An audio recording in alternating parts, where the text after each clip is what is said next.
नमस्कार। आदर्श शिक्षण समिति बाड़मेर, अध्याय 6, कक्षा 8वीं, वर्ग और वर्गमूल।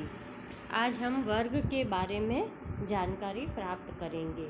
वर्ग क्या होता है? वर्ग ऐसी आकृति जिसकी चारों भुजाएं समान होती है और वर्ग का क्षेत्रफल बराबर भुजा इंटू भुजा। भुजा का अर्थ होता है एक भुजा की लंबाई, जिसके अब क्या होती है, चारों आकृति अपने पास में इसकी बराबर होती है, ये भुजा की लंबाई है। फिर है वर्ग, अपन ये तो इसके भुजा के बारे में प्राप्त करेंगे। क्षेत्रफल का मतलब होता है जो आकृति होती है जो अंदर की ओर घेरा हुआ भाग जो होता है। वर्ग के संख्याएं, सभी संख्याओं को उसी संख्या के गुणनफल के रूप में व्यक्त किया जाता है, उसे वर्ग संख्याएं कहते हैं। जैसे 1, 4, 9, 16, 25 ऐसे आती है। अब देखो 1 प्राप्त किया है तो इसका मतलब 1 इंटू 1 बराबर क्या आ गया, 1 आ गया। फिर 2 इंटू 2 किया तो अपने पास में क्या आ गया, 4 आ गया। ऐसे ही 3 इंटू 3 किया 9, यानी उसी संख्या को उसी संख्या से गुणा करने पर जो गुणनफल प्राप्त होता है वह वर्ग संख्याएं कहलाती है। फिर आता है वर्ग संख्याओं का अंतिम अंक, यानी कोई भी अंक अपने को दिया हुआ है उसमें कहा गया है कि वर्ग संख्याएं बताइए। तो वर्ग संख्या बताइए तो वर्ग संख्या की इकाई स्थान पर 0, 1, 4, 5, 6 और 9 पर समाप्त होती है, तो वो जो भी संख्याएं होती है वह संख्या क्या होती है, वर्ग होती है। बाकी अगर आ जावे कई अंक पे अपने स्थान पे 2, 3, 7, 8, अगर इकाई स्थान पे ये हो जावे तो वर्ग संख्या में नहीं आती है। इस प्रकार अपन संख्याओं को देख के ही, इकाई अंक को देखते ही पहचान सकते हैं कि ये क्या है, इकाई अंक में है या नहीं है। आगे अपन देखिए कि ऐसे वर्ग संख्याएं जिसका इकाई अंक अपने को देखेंगे कि देख के ही पता चले कि इसका वर्गमूल क्या हो सकता है, वर्ग को देख के उसके इकाई अंक। अब देखो 1 और 81, ये क्या है, वर्ग संख्या है। अब इसकी वर्ग संख्या ये है तो अपनी ये वर्ग संख्या में ये किस किस का इसका वर्गमूल क्या क्या इकाई अंक हो सकता है, वर्गमूल का इकाई अंक तो 1 और 9।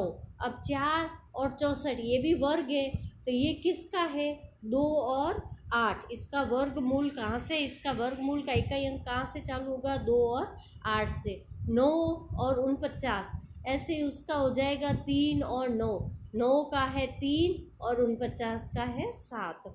16 या 36, अब 16 है, 16 का क्या हो जाएगा, 6 आया है, इसका मतलब इसका 4 वर्गमूल से आगे, यानी आगे कोई भी दाई अंक, सैकड़ा में कोई भी अंक हो सकते हैं। अपने को इकाई अंक देखेंगे तो इसका पता चल जाएगा कि इसका इकाई अंक किस वर्गमूल का है।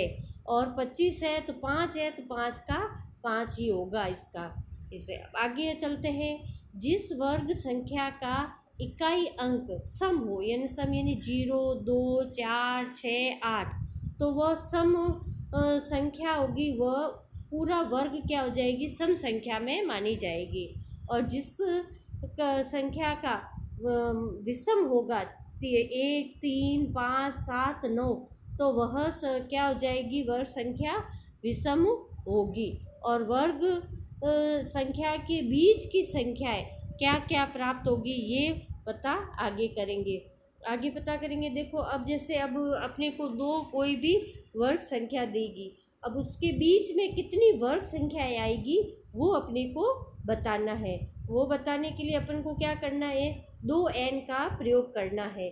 अब देखो यहाँ पे ये v किसी संख्या के ऊपर ये घातांक का चिन्ह है, ये इसका लगा हुआ कोई भी घातांक, या तो अपन वर्ग ज्ञात कर रहे हैं इसलिए स्क्वायर आएगा, नहीं तो कोई भी अगर वर्ग के कर दिया 3 की घातांक 3 ये बन जाएगा। ये क्या है, घातांक का चिन्ह है, इसलिए ये यहाँ पे 6 की घातांक क्या लग जाएगी, 2, यानी 2, 6 स्क्वायर और 7 स्क्वायर के बीच में कितनी वर्ग संख्याएं आएगी।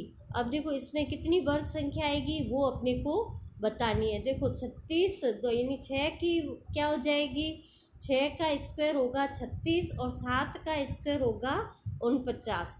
अब इसके बीच में कितनी संख्या आएगी वो देखो 2n, तो 2 इंटू, अब अपने को अब जो पहले की संख्या यानी कि इधर इकाई अंक में नहीं दाई अंक में जो है जो 6 वर्ग है, n बराबर अपने को क्या मानना है, 6 मानना है।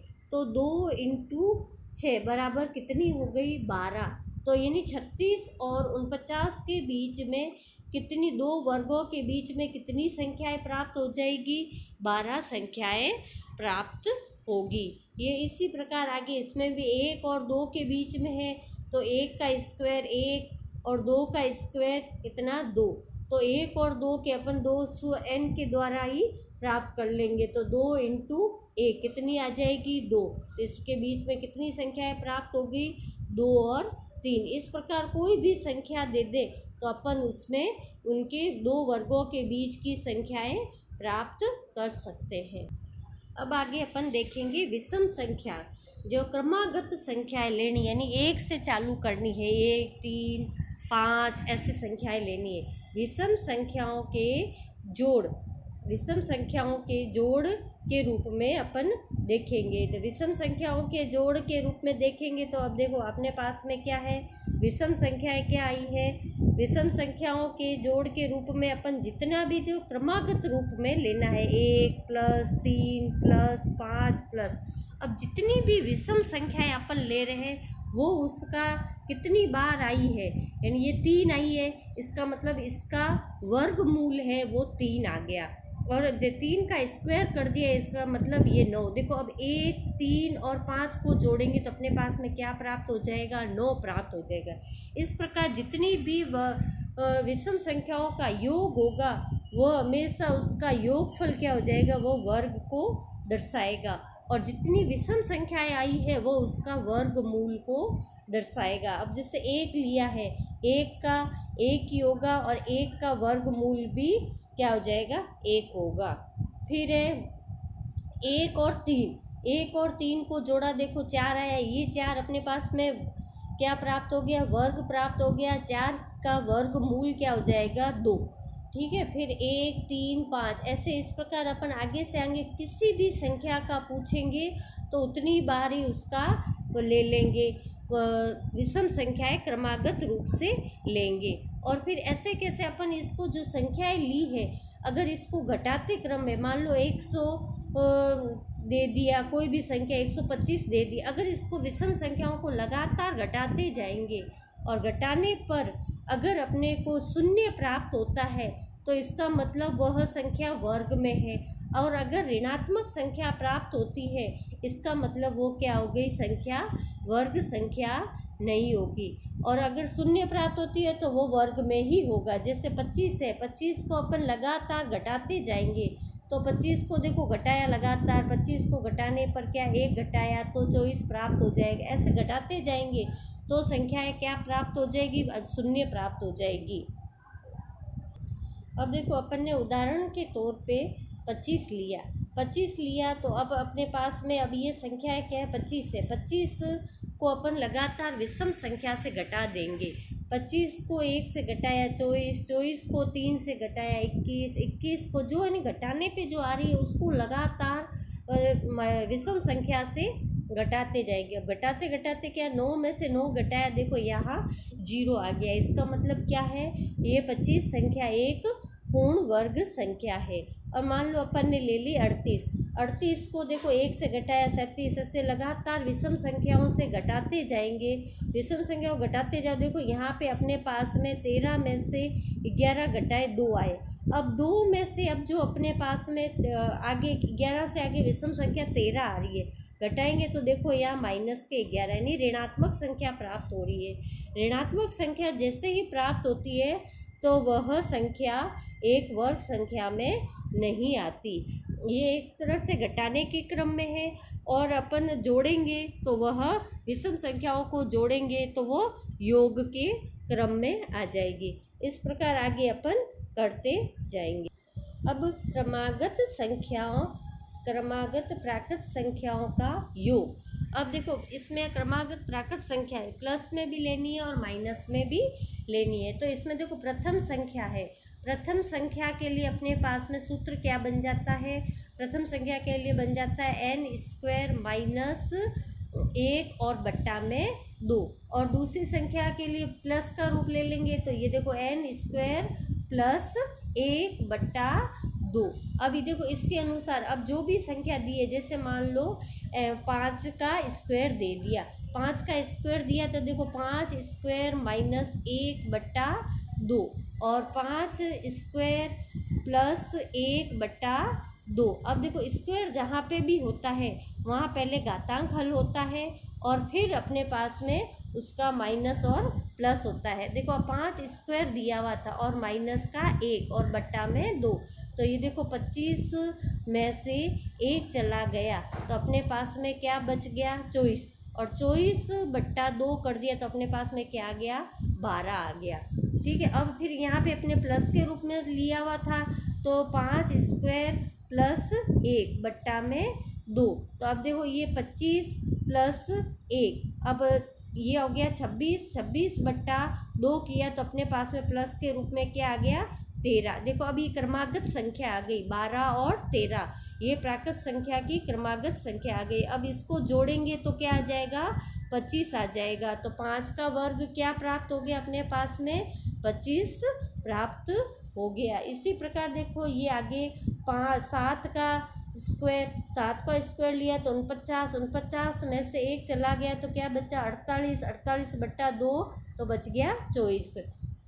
फिर यहाँ पे देखो 49, 49 प्लस किया तो 50, 50 बट्टा 2 किया तो क्या आ गया 25। देखो ये भी क्रमागत संख्या आ गई 24 और 25। ये प्राकृत संख्याओं के क्रमागत संख्याओं के योग द्वारा क्या प्राप्त हो रहा है वर्ग, वर्गमूल का वर्ग प्राप्त हो रहा है। इस प्रकार आगे अपने अब प्रश्न ऐसे ही कई उदाहरण दे सकते हैं और आगे आपको गृह कार्य दिया जा रहा है तो आप इसको कर सकते हो। अब आगे 10वां प्रश्न